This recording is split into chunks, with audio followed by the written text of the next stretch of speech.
Is the war in Ukraine set to escalate? We ask because Donald Trump is giving more weapons to Ukraine and in a stunning twist, he's threatening sanctions on Vladimir Putin. What explains this U-turn? What are Trump's new secondary sanctions aimed at Russia?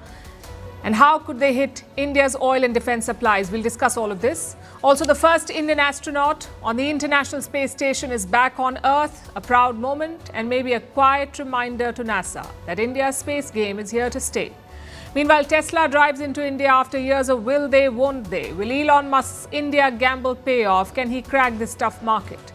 Why is Donald Trump calling Gaza oceanfront property? In Syria, fresh clashes leave more than 100 people dead. A brutal reminder that some wars don't make headlines but still claim lives. And as AI floods the internet with junk, Meta and YouTube say that they've had enough. Can they really clean up their platforms, or is this just tech PR? Bitcoin hits a record high again. Is this the big breakthrough or just another bubble waiting to burst? And finally, what makes a city livable? All this and more coming up. The headlines first. Temporary relief for Indian nurse Nimisha Priya. Yemen defers her execution, which was scheduled for tomorrow. Priya is facing the death sentence in a murder case. She is in jail in Sana'a, which is under the control of the Houthi rebels. The Indian government has been trying to buy time for the nurse's family to reach a settlement with the victim's kin. In India, the Bombay Stock Exchange receives a bomb threat. An email claimed that 4 bombs had been planted in the building, but no suspicious object was found by the bomb squad. The BSE was one of the targets during the 1993 bomb blast that hit Mumbai, when a car bomb exploded in the building's basement, killing around 50 people.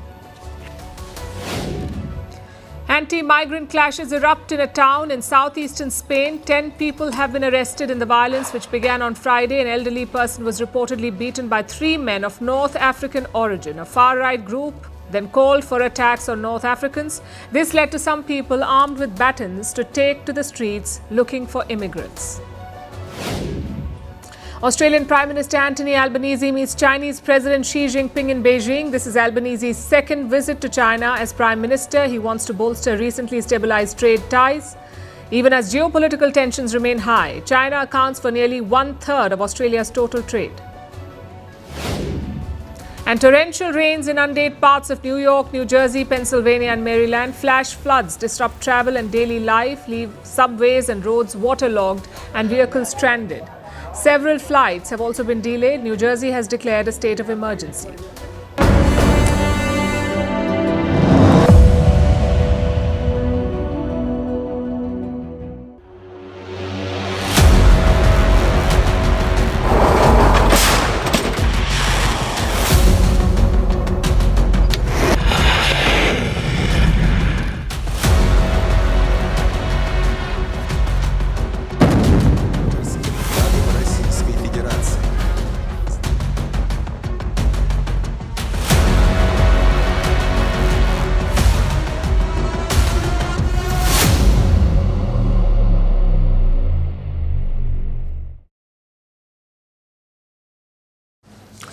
(1,237 days. That's how long the Ukraine war has gone on, and it may escalate further because Donald Trump is arming Ukraine and asking Zelensky if he can attack Moscow.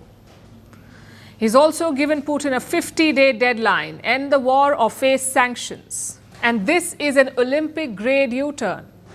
Trump started by dissing Ukraine and praising Russia. 6 months into office, he's arming Ukraine and threatening Russia. You may remember what happened in the month of February. Donald Trump hosted Ukrainian President Volodymyr Zelensky in the Oval Office. As the world watched, Trump scolded him. He shouted and insulted Zelensky. Cut to yesterday. Things changed. The same Oval Office, the same seating, the same people on Trump's side, and sitting across was the NATO chief. Trump did not attack or insult Ukraine. Instead, he made a U-turn. He announced a plan to rearm Kiev. It's going to be a 2-step process. First, the US sells weapons to its NATO allies in Europe. Then Europe transfers those weapons to Ukraine. Now, Trump says this deal is worth billions of dollars. More importantly, it could be instant. It could happen immediately because European officials say they may not wait around for the new deliveries. They will transfer weapons to Ukraine from their own stock. And when the new weapons from the US come, Europe will simply replenish their arsenal. This includes the Patriot missiles. The Patriot is America's air defense system. Ukraine was running low on these missiles. They had been pleading with Trump to give more, and yesterday he relented. In fact, he went a step ahead. Trump gave an ultimatum to Vladimir Putin. He has given the Russians 50 days, 50 days to strike a deal. If not, he will impose tariffs. Clearly, this is a big change in Donald Trump's approach. He was insulting Ukraine in February. He is arming them in July. The question is, what triggered this? Trump says he is disappointed in President Putin. He says a deal was closed 2 months ago, but Russia kept attacking. Even the First Lady noticed the trend. Apparently, she gave the president a reality check. My conversations with him are always very pleasant. I say, isn't that a very lovely conversation? And then the missiles go off that night. I go home, I tell the First Lady, and I spoke to Vladimir today. We had a wonderful conversation. She said, oh, really? Another city was just hit. So it's like, look, he's, I don't want to say he's an assassin, but he's a tough guy. It's been proven over the years. Basically, Trump lost patience. He thought he could saunter in and get a peace deal, but he underestimated the challenge. So now he is pivoting. He is arming Ukraine and threatening Russia. Just one problem, though. Moscow doesn't seem to care. Here's what their former president is saying. Trump issued a theatrical ultimatum to the Kremlin. The world shuddered, expecting the consequences. Russia did not care. On the other side is Zelensky. He is, of course, thrilled. He thanked Trump for his decision. I am grateful to President Trump for his readiness to help protect our people's lives. This war continues solely because of Russia, solely because of Putin's desire to prolong it, to drag it out. Russia is trying to make the war seem like the new normal.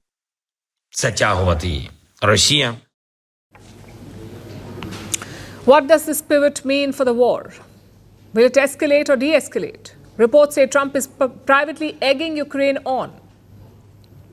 He had a call with Zelensky on the 4th of July, and in that call, Donald Trump asked whether Ukraine could hit Moscow or St. Petersburg. And what did Zelensky say?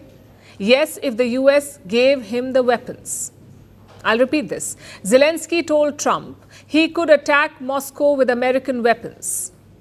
Now, just to be clear, Ukraine has fired projectiles at Moscow before, but those were tiny drones. Trump is probably talking about missile hits. Ukraine does not have such long-range missiles right now. They will need them from the United States. And if this happens, it would be a major escalation. Chances are Russia would respond in kind. We could be looking at major destruction and casualties. And this is where motive matters. It matters why you're arming Ukraine. Joe Biden wanted to see Russia defeated on the battlefield. Europe would also like to see the same, but not Donald Trump. He is arming Ukraine to put pressure on Moscow, to force Putin to come to the table. And that's a key distinction. Yesterday, Trump voiced that concern. He wondered whether Kiev would use these new weapons to push for victory. And the NATO chief was quick to step in. He assured that Kiev only wants a peace deal. We hope that's going to have an impact on Vladimir Putin, and we hope it's going to have an impact on Ukraine also. We want to make sure that Ukraine does what they have to do. All of a sudden they may feel emboldened, and maybe they don't want. You know, this is a very difficult situation. Ukraine wants a peace deal. I think so. And they will stay committed to that, there's no doubt. They want it. But the Russians have to become serious. They have to continue to want it. There's clearly confusion here. On one side, Trump is talking about striking Moscow. On the other side, he wants Ukraine to pursue peace. It's the perfect recipe for a misunderstanding. As for Russia, they've got time. 50 days will bring us to the middle of September. By then, Russia's summer offensive will be winding down. It will be time to prepare for the winter. Also, 50 days is a lot. More than enough time for Trump to change his mind. Also enough time to make gains on the ground. So Russia won't worry about the weapons and the statements. What will worry them are the secondary tariffs.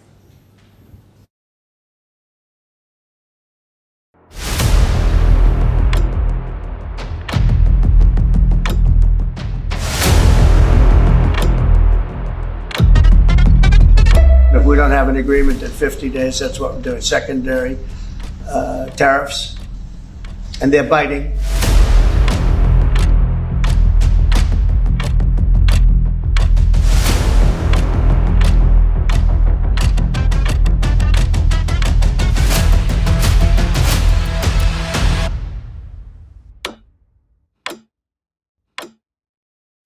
So Trump has fired a warning shot at Russia. He's losing patience with Putin. There's a clear shift in tone. And this poses new challenges for the world economy and especially for India. Let me tell you why. U.S. President Trump has threatened secondary sanctions to put pressure on Moscow. Listen to this. We don't have an agreement in 50 days. That's what we're doing. Secondary tariffs. And they're biting. And I hope we don't get to the point where we do, but we can do secondary. We're probably talking about 100% or something like that. So can you clarify? We can do secondary tariffs. So Trump has reached for the tariff card again. He wants to impose secondary sanctions with penalties as high as 100%. Now, first of all, what exactly are secondary sanctions? As the name suggests, they're not aimed directly at Russia, but they will hurt Russian coffers. Secondary sanctions will target anyone who does business with Russia. It could be countries, it could be companies, it could be individuals, anyone. If you have any business with Russia, you will be sanctioned. I'm sure you can imagine the fallout. Russia's business partners will move away to evade these sanctions, and this will effectively ban or curtail their business activities. In other words, Russia's economic network would be hit. This is how secondary sanctions work, and this is what Trump is threatening to do. Like I said, it's quite a U-turn. For years, Trump has been accused of being soft on Russia and on Vladimir Putin. But now he's building pressure on them. The secondary sanctions will give Trump leverage. They will squeeze Russia's sources of income, but they will also hurt the rest of the world, including countries like India. Let's focus on that. How will India be impacted? The biggest risk for us is the oil supply. As you know, India is now a major buyer of Russian oil. Consider the data from last month. The volume of Russian crude that India bought every day was over 2 million barrels. That's the highest in almost a year. Tensions in West Asia drove these purchases. As the conflict between Israel and Iran escalated, India ramped up oil imports from Russia. That's because New Delhi wanted to maintain its stockpile and to build a cushion against potential price shocks. In fact, Russian supplies have been crucial for us. They've helped India in containing inflation. But if Donald Trump goes ahead with his plan to impose secondary sanctions, then the supply of Russian oil could be hit. India's future purchases could face penalties, payments could be impacted, and New Delhi would be forced to scramble for alternatives. Although that's not an unprecedented scenario, it has happened before. In his last term, in fact, Donald Trump imposed secondary sanctions on Iran. And at that time, India was Iran's second largest customer of oil. Initially, Trump gave us a 6-month waiver, but that waiver expired in 2019, so India had to stop buying Iranian oil completely. The same playbook could now be used against Russia. So that's the first area of concern, India's oil supplies from Russia. The second could be defense supplies. Russia remains India's top arms supplier. 36% of India's weapons imports are Russian. Earlier, this number was well above 70%. So India's defense imports are much more diverse now. We are buying from other sources. But for several key weapons platforms, India still depends on Russia. And this includes the S-400 missile system. It has bolstered India's aerial defenses. Russia still has to deliver 2 squadrons of the S-400. The deal was signed back in 2018. India ordered 5 S-400 systems, 5 systems. 3 of those systems have been delivered. The remaining 2 should come by 2026-27. That's what the Russians have told us. America has never liked this deal. Recently, Howard Lutnick spoke about this. He is the U.S. Commerce Secretary, basically their Commerce Minister.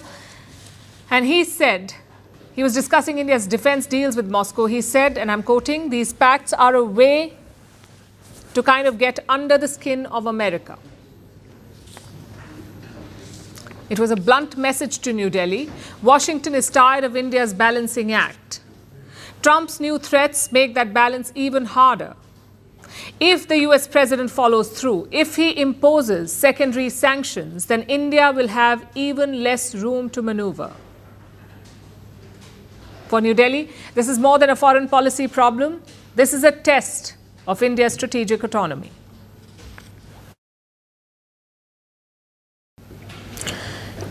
It was past noon here in India. A SpaceX capsule fell back through the Earth's atmosphere. It splashed into the Pacific.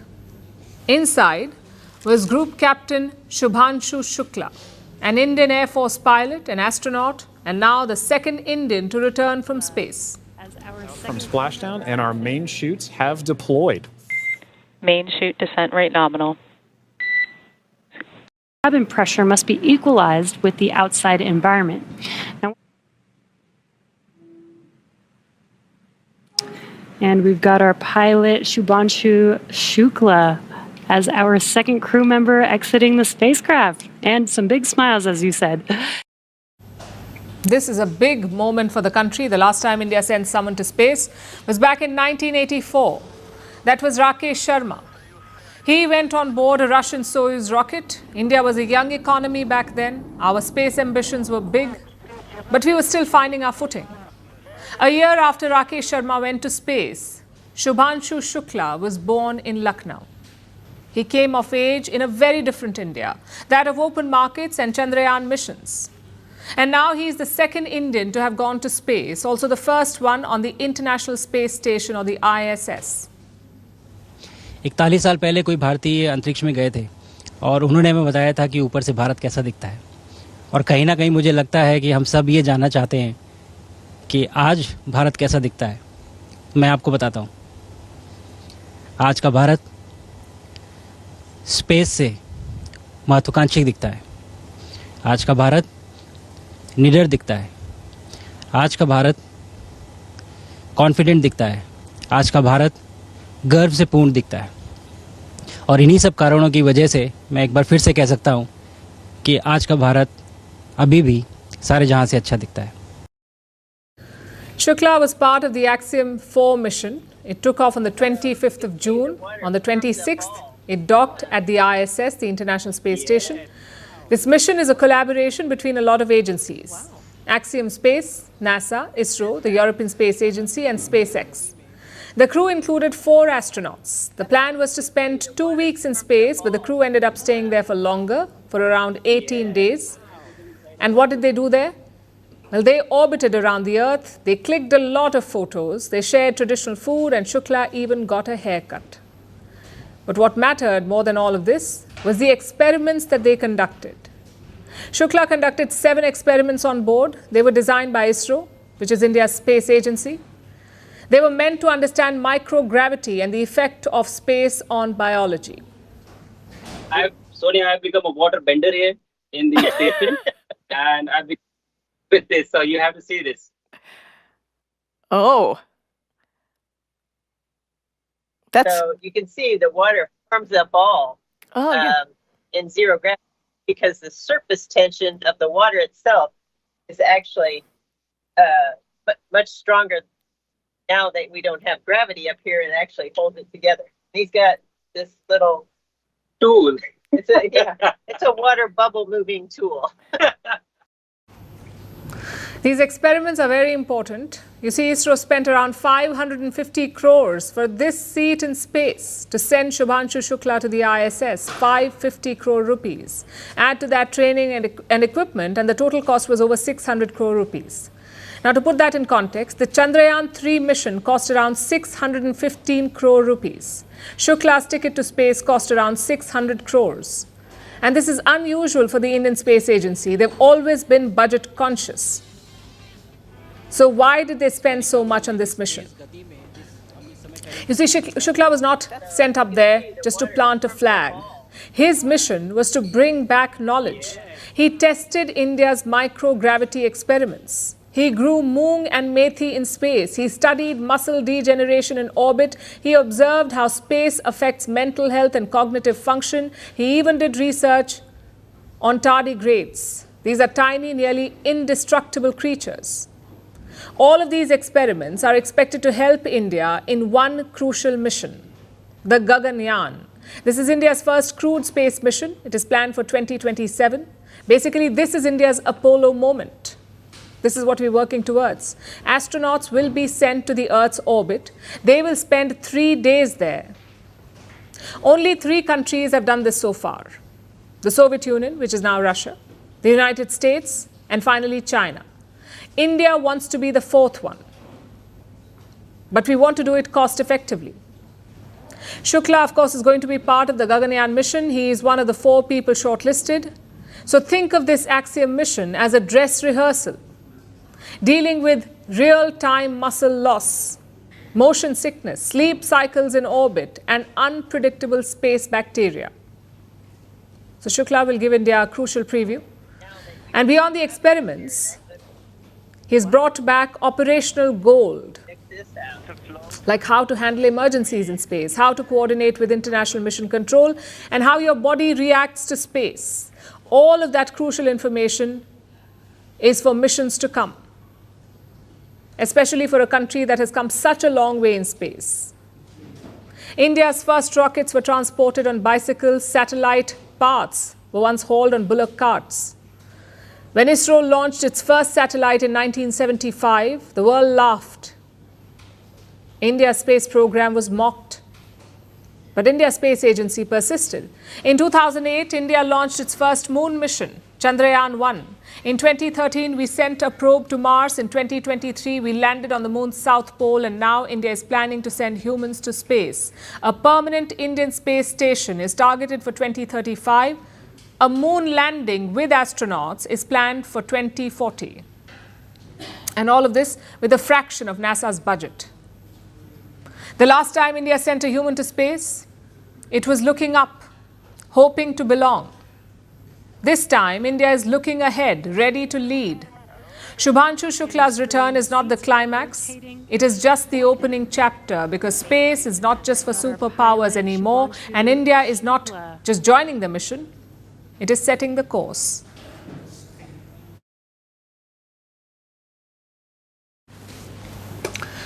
Well, it's finally happened. Tesla is officially selling cars in India. We've been hearing about this for such a long time. I think since around 2021. Tesla and the Indian government were locked in a tussle. Tesla wanted to sell imported cars, but India wanted them to make cars here. So who won? Well, there are no plans for manufacturing yet. Tesla will sell cars imported from China. Today, they opened their first showroom in Mumbai. They're calling it an experience center. Take a look.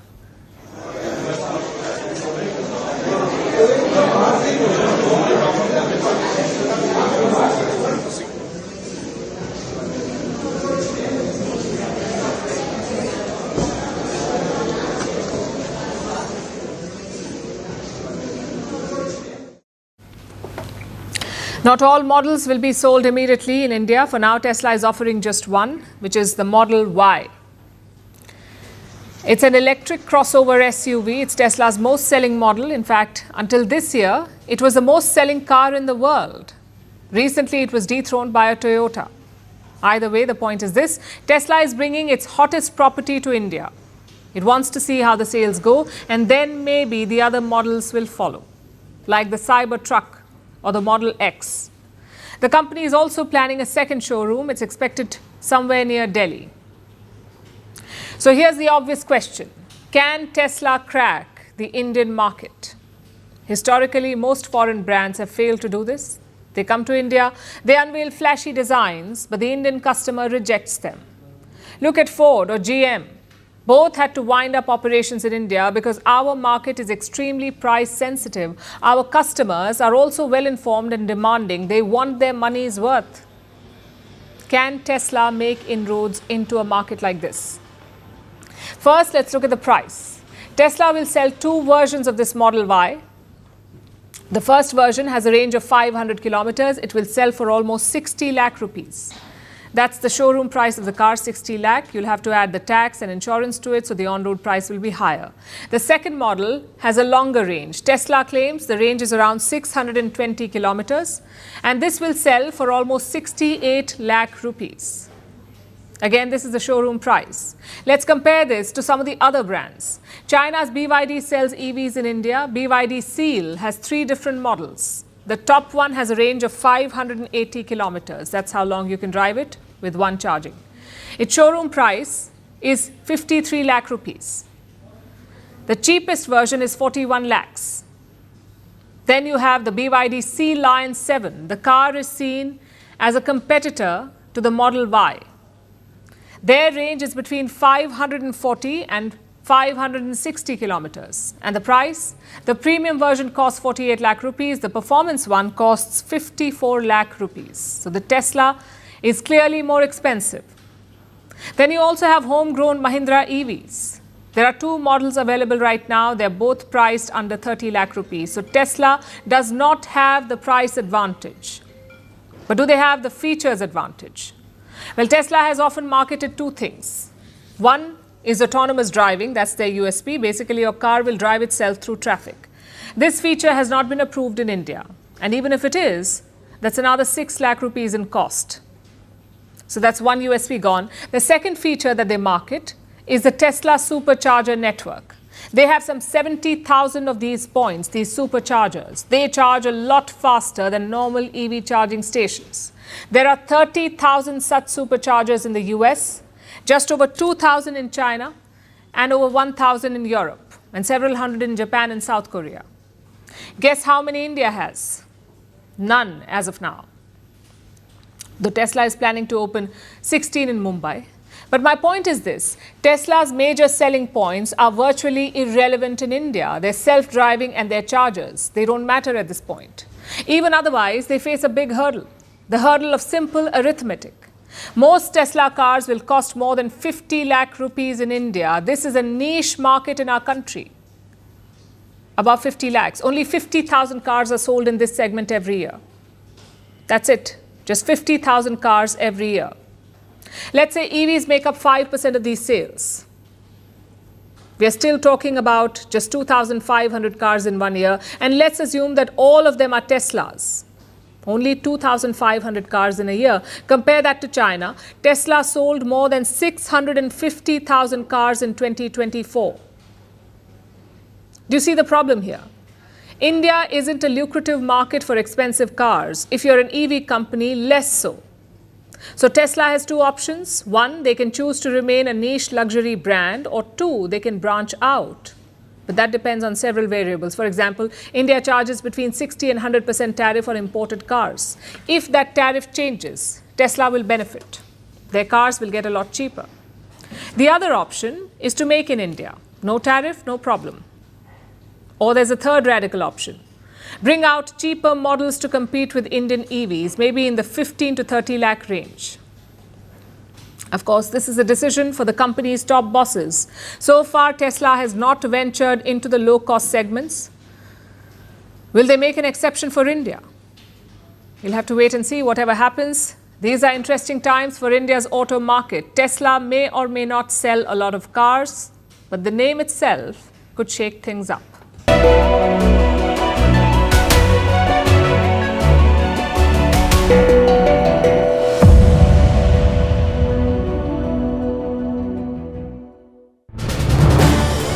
This is News 18 Network.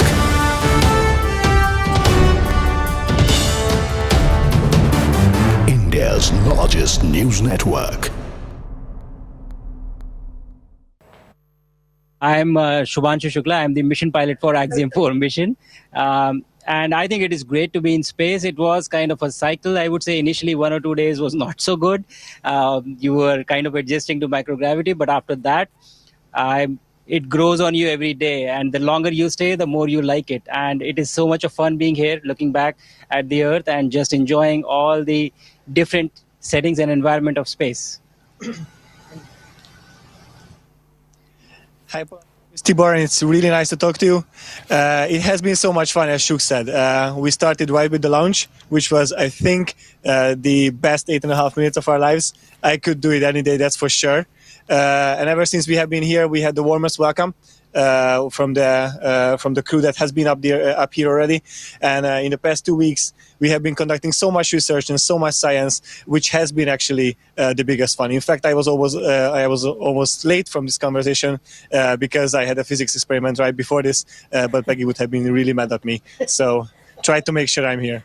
Tell us about some of the research that you will be doing and what would be groundbreaking about it, in your opinion? I represent Poland and the European Space Agency as well, and Europe. Polish companies and universities and science institutes have for the first time the opportunity to conduct science on the ISS. Together with ESA, we prepared a big scientific complement for the mission, and this is the main focus: science and technology demonstrators. We've been one of the most exciting experiments that we prepared from the Polish side was, for example, we demonstrated the first brain-machine interface in space that was for the first time ever done. So a direct measurement from the human brain and then interpreted by the computer to perform certain actions. So this is one, but also the scientific complement is a big variety. We have experiments on nanotechnology, on science. Yeah, of course. Here you go. Slop can talk a lot about science, so. But we all love it. I'm also a science geek, and I think, one of the new investigations that we're trying on this mission, Axiom 4, is looking to make it possible for diabetics to fly in space in the future. We're testing out hardware and equipment and the capabilities that would keep someone with diabetes safe up in space. Of course, my favorite is actually the cancer study where we're testing a couple of drugs to see.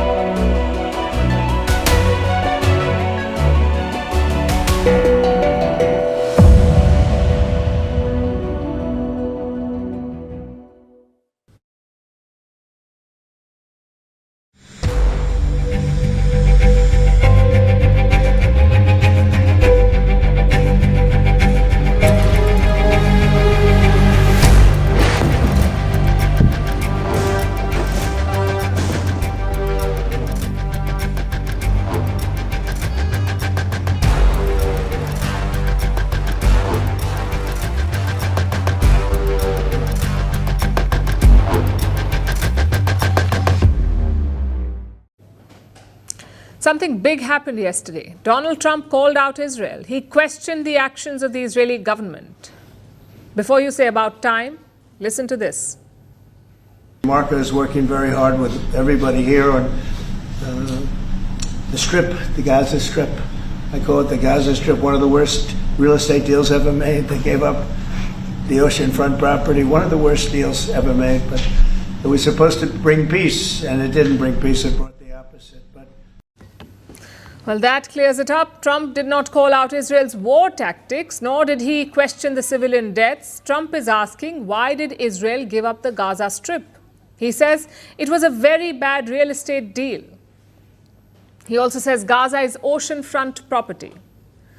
Frankly, I don't know where to start. Trump wants to know why Israel gave up Gaza, maybe because it wasn't theirs to begin with. Some quick context here. In 1947, the United Nations called for partitioning Palestine. It was divided into two parts, the State of Israel for Jews, the State of Palestine for Arab Muslims. According to this plan, Gaza belongs to Palestine, and so does the West Bank region, which is why nobody calls it Israel's West Bank. They call it occupied West Bank. In 1967, the Six-Day War broke out. Israel managed to defeat its Arab neighbors. It went on to occupy new areas, and among them was Gaza. This occupation continued for many decades. Then in the year 2005, Israel withdrew unilaterally. That's the short history of Gaza. It was not Israel's oceanfront property. It belongs to the Palestinian people, which brings us to Trump's plan for Gaza. He has two main agendas. The first is to try and end the war. The second is to turn Gaza into a beach resort. And you don't have to use your imagination. Trump posted an AI video of what that would look like. Take a look.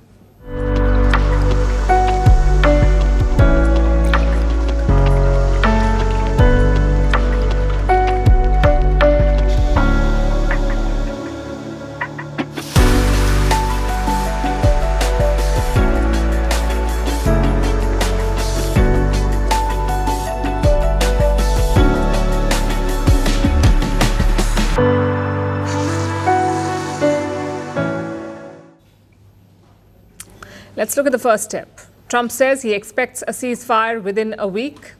Talks are underway in Doha right now, but they appear to be stalled. Reports say there are two main points of contention. First is the aid delivery. Israel wants to use its own humanitarian network, which Hamas does not like.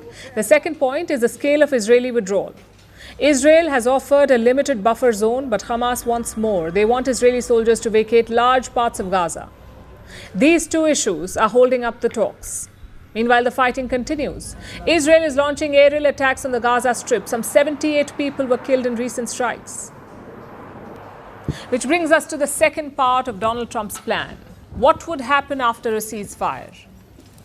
Israel's defense minister has laid out a plan. He has asked the military to build a so-called humanitarian city. Don't fall for the name. There is nothing humanitarian about it. This structure will be built amid the ruins of Rafah. The plan is to house all 2 million Gazans inside this place. Sounds scary? It actually gets worse. These people will be screened before entry, and after that, they cannot leave. They will be stuck inside this so-called city. How do you describe a plan like this? Former Israeli Prime Minister Ehud Olmert did it best. Listen to what he said. If they will be deported into the new humanitarian city, then you can say that this is part of an ethnic cleansing. It is a concentration camp. That's a damning assessment. He's calling this city a concentration camp, and remember, this is coming from a Jew, a former Prime Minister of Israel. Reports say every Israeli military, even the Israeli military, is not on board. They feel that the plan is not feasible. Yet Benjamin Netanyahu is pushing on. Do you know why? Because he is supported by Donald Trump. Netanyahu visited the U.S. last week, and while there he said that Gazans must be given a choice to stay or leave. President Trump had a brilliant vision. It's called free choice. You know, if people want to stay, they can stay. But if they want to leave, they should be able to leave. It shouldn't be a prison. It should be an open place and give people a free choice. We're working with the United States very closely about finding countries that will seek to realize what they always say, that they want to give the Palestinians a better future. Not a fair choice, is it? Your homes have been destroyed, your hospitals have been flattened, your family has been killed, you've been herded into so-called humanitarian cities, and then you're being given a choice: stay in Gaza or leave. Leave for where exactly? Arab states have made their position clear. They will pay to rebuild Gaza, but they will not take in Palestinians. And why should they? Gaza is legally Palestinian land. If the people leave, Israel will occupy it again. Maybe Trump will build a resort there. The West loves to lecture the world on rules and order. But we ask, where are the rules here? Where is the order?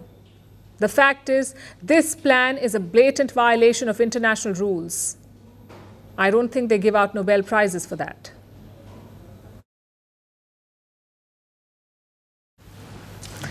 It's a war most of the world stopped watching years ago. But in Syria, the violence never really ended. It just shifted from city to city, from battlefield to battlefield. Last year, President Bashar al-Assad was ousted. There's a new government in place. Heading it is former rebel commander and al-Qaeda terrorist al-Jolani. The focus is on peace and rebuilding. But the sectarian tensions never really went away. And this week, they erupted again.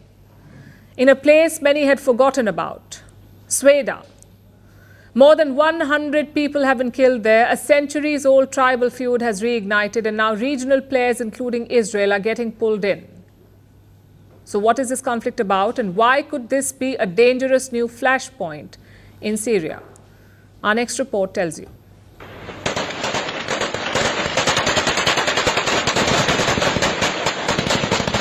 Syria's long, brutal war may have faded from international headlines. But in the southern city of Sweden, things just exploded again. Today, at least 12 more Druze civilians were killed by government forces, bringing the total death toll since Sunday to over 100.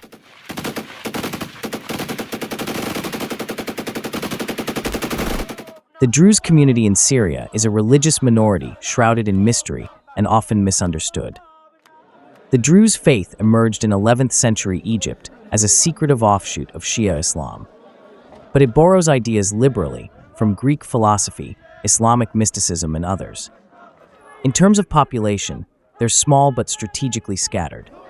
About 700,000 Druze live in Syria, mostly in Swede province. There are also substantial Druze communities in Lebanon, Israel, and Jordan. The flashpoint this time was tribal and personal. On Sunday, Bedouin gunmen abducted a Druze vegetable vendor along the Damascus highway. In a tit-for-tat move, Druze fighters kidnapped Bedouins. That feud quickly morphed into open street battles. Now, the rivalry between the Druze and Bedouins predates modern-day Syria. In Sweda, Druze and Bedouin tribes have long lived side by side, but uneasily. There are disputes over land, resources, honor, and political allegiances. Things have occasionally turned violent. But what turned it political was the entry of the Syrian forces. The Al-Jolani government says it entered Sweda to separate the two sides. But locals believe the regime saw an opportunity to reassert control over a largely autonomous area, using the tribal fight as pretext. Since Bashar al-Assad's ouster last year, Sweda has largely governed itself. Local Druze militias have kept both ISIS and pro-government militias out. However, Damascus doesn't like pockets of autonomy. After the new government, the regime's grip on regions like Sweda became even more tenuous. So when fighting erupted this week, the army moved in, ostensibly to restore order. Some Druze spiritual leaders initially welcomed the Syrian army, hoping it would help restore stability. Others called for fierce resistance. But many Druze residents fear this is about breaking their autonomy and setting an example for other restive regions. And this is where it gets even more complicated. Israel has a Druze population of around 150,000, many of whom serve in the Israeli military. It also has 22,000 Druze residents in the Israeli-occupied Golan Heights, most of whom still identify as Syrian. So when Syrian troops advanced into Sweda, Israel stepped in with airstrikes. Israel claimed it was protecting the Druze community from harm. PM Benjamin Netanyahu says the strikes were intended to deter the Syrian regime from using violence against the Druze. But Damascus has called Israel's moves a violation of sovereignty and an act of aggression. So where does it go from here?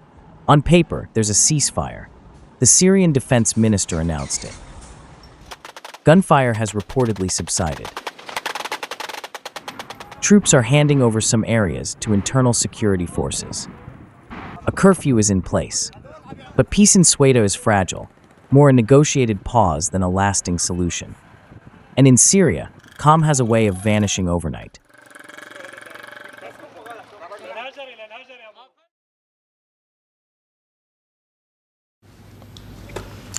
Doom scrolling on the internet feels different these days. There is a flood of AI-generated content. Some of it is funny, even insightful, but a lot of it makes no sense at all.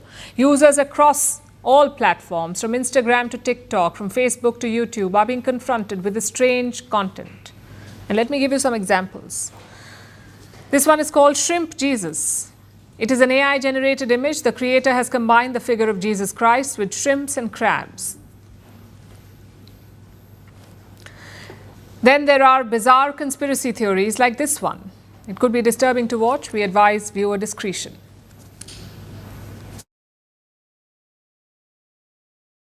The United States captured a vampire and tried to keep it a secret. On October 1st, an explorer found something the world will never forget. He approached the cell and noticed a large sign that read, "Vampire inside, do not open." He decided to open the small slot, and suddenly a hand lunged out and tried to grab him. The last thing he saw was a set of fangs and eyes staring at him as he quickly ran out of the building. The U.S. government is capturing vampires. This is AI going mainstream and bizarre conspiracies taking over internet feeds. There is a flood of what experts call AI slop. What does that mean? Low quality AI content, that is AI slop. It is churned out by generative AI apps like ChatGPT. It could be images, text, or video, produced with minimum thought and effort. You could say AI slop is a more sophisticated version of internet spam. But it can also be dangerously misleading. The makers of such content produce it at a mass scale. It overwhelms apps and drowns out real and meaningful stories. So internet platforms are now cracking down, starting with YouTube. YouTube has updated its platform rules, specifically how creators earn money from videos. YouTube is cracking down on what it calls repetitious and inauthentic content. This includes videos made from slideshows with little or no commentary, videos that follow the same template repeated across dozens of uploads, videos with AI-generated voices over generic images that have no real story or message, basically stuff that doesn't make sense, which could be a lot of stuff on the internet, or content that appears to have been made by a machine, videos that are designed to fool the algorithm. YouTube will punish all such videos. And Meta is also stepping up. That's the parent company of Facebook. It has announced new measures to fight what it calls unoriginal content. Accounts that repeatedly reuse text, photos, or videos will face scrutiny. In fact, Meta has already taken action against several accounts. Around 10 million profiles have been removed. They were impersonating other creators. Meta has also taken action against another 5 million accounts. The company says they were engaging in, and I'm quoting, spammy behavior. So their reach has been limited. These accounts won't be able to make money off their content. And the message here is quite clear. Platforms want to reward quality, not quantity. And that seems to be in short supply in the AI age. You see, AI apps have made content creation easier than ever. With a simple prompt, anyone can produce images and videos, even news stories that masquerade as real journalism. And internet platforms cannot escape the blame here. They have actively enabled this trend by rewarding virality in high volumes over quality and thoughtful creation and curation. In fact, a whole ecosystem has grown around it. So when AI burst onto the scene, creators adopted the technology quickly and they began pumping vast quantities of content. But now platforms are pushing back. We'll have to see how these changes play out over the long term and if they'll improve our internet feeds for the better. These changes appear to be a welcome step. Generative AI has unlocked an era of easy mass production. Now, social media platforms are trying to tame this dragon.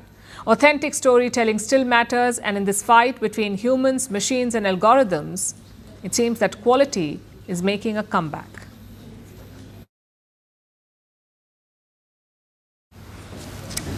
Our next story is about Bitcoin. It has seen a lot of drama in the last 24 hours. Bitcoin has witnessed some sharp swings. Yesterday, it hit a new record high. One Bitcoin was trading at $120,000. At one point, it even touched $122,000, but then it slipped back earlier today. In fact, a Bitcoin was trading at around $117,000.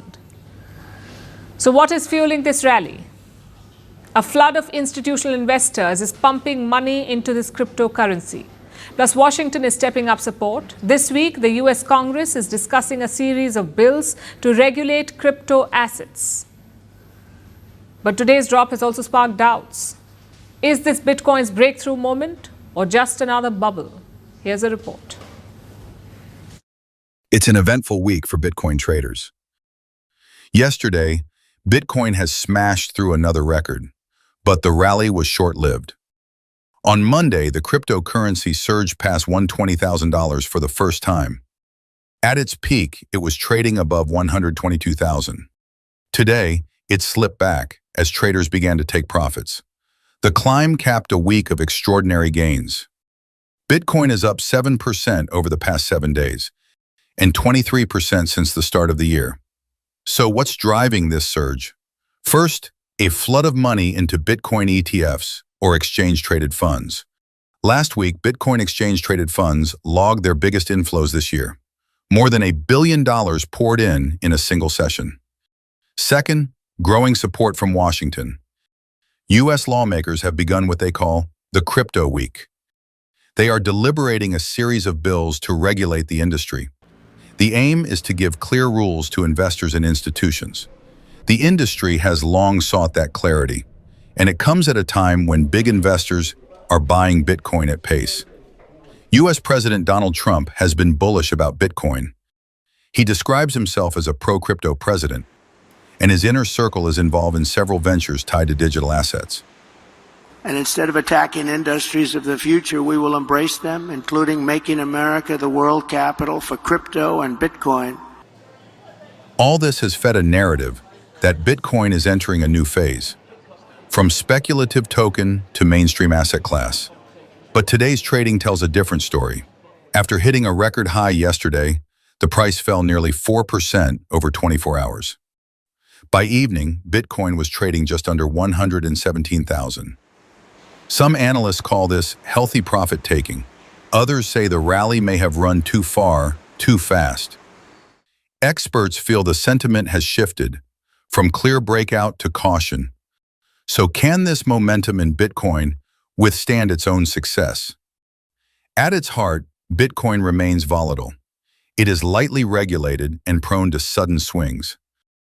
Past rallies have often ended in spectacular crashes, leaving retail investors with heavy losses. This time, the hope is that institutional buyers and regulation will anchor the price. But for now, the signs are mixed. The surge over the past week has been dramatic, but the swift fall reminds us how quickly sentiment can turn. Is this the start of Bitcoin's new era as a serious financial asset, or just another bubble waiting to burst? For now, the market seems to be asking the same question as well.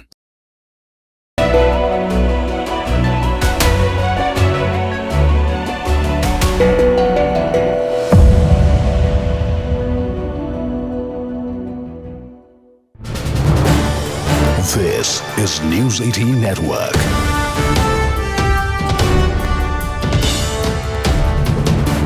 India's largest news network. I'm Shubhanshu Shukla. I'm the mission pilot for Axiom 4 mission. And I think it is great to be in space. It was kind of a cycle, I would say. Initially, 1 or 2 days was not so good. You were kind of adjusting to microgravity. But after that, it grows on you every day. And the longer you stay, the more you like it. And it is so much of fun being here, looking back at the Earth and just enjoying all the different settings and environment of space. Hi, Tibor, and it's really nice to talk to you. It has been so much fun, as Shuk said. We started right with the launch, which was, I think, the best 8.5 minutes of our lives. I could do it any day, that's for sure. And ever since we have been here, we had the warmest welcome from the crew that has been up here already. And in the past 2 weeks, we have been conducting so much research and so much science, which has been actually the biggest fun. In fact, I was almost late from this conversation because I had a physics experiment right before this, but Peggy would have been really mad at me. So try to make sure I'm here. Tell us about some of the research that you will be doing and what would be groundbreaking about it, in your opinion. I represent Poland and the European Space Agency as well, and Europe. Polish companies and universities and science institutes have for the first time the opportunity to conduct science on the ISS. Together with ESA, we prepared a big scientific complement for the mission, and this is the main focus: science and technology demonstrators. We've been one of the most exciting experiments that we prepared from the Polish side was, for example, we demonstrated the first brain-machine interface in space that was for the first time ever done. So a direct measurement from the human brain and then interpreted by the computer to perform certain actions. So this is one, but also the scientific complement is a big variety. We have experiments on nanotechnology, on science. Yeah, of course. Here you go. Slop can talk a lot about science, so. But we all love it. I'm also a science geek, and I think one of the new investigations that we're trying on this mission, Axiom 4, is looking to make it possible for diabetics to fly in space in the future. We're testing out hardware and equipment and the capabilities that would keep someone with diabetes safe up in space. Of course, my favorite is actually the cancer study where we're testing a couple of drugs to see if...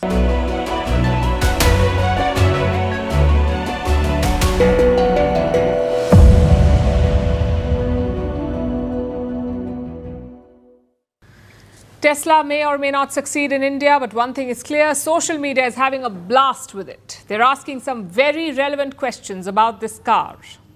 Like, can the autopilot navigate Mumbai traffic or will it surrender on the spot? Can the Indian power grid support the superchargers or will the power cuts claim victory?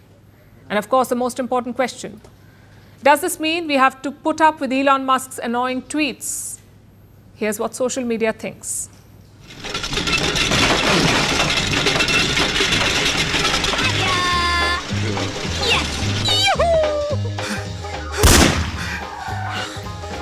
हवा में एक बार fire किया तो line पर आ गया है। चल निकल बाहर।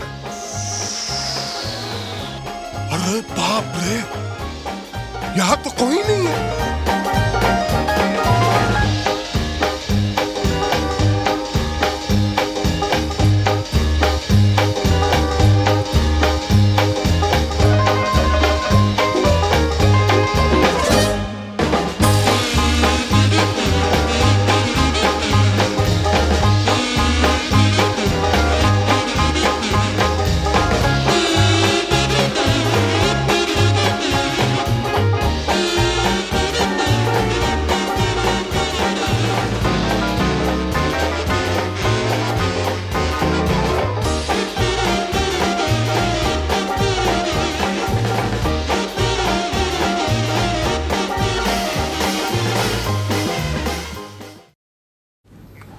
Now it's time for Vantage Shots, images that tell the story. Taiwan's military transports missiles on the Taipei metro during war games.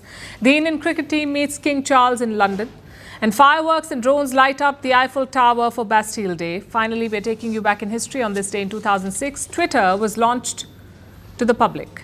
It started out as a short messaging service for groups, but later became one of the world's biggest social media platforms. In April 2023, Twitter was officially rebranded as X. We're leaving you on that note. Thank you for watching. We'll see you tomorrow.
Hello and welcome to the late night edition with me, Ayushman Singh Jamwal. Big breaking news coming in at the top of the bulletin, where Air India has announced the partial restoration of international schedules that were reduced due to a safety pause following the crash of Air India Flight 171 on the 12th of June. The pause was aimed at Air India's precautionary checks on the Boeing 787 aircraft. The partial resumption of international flights will see the restoration of some of these routes from the 1st of August, with the full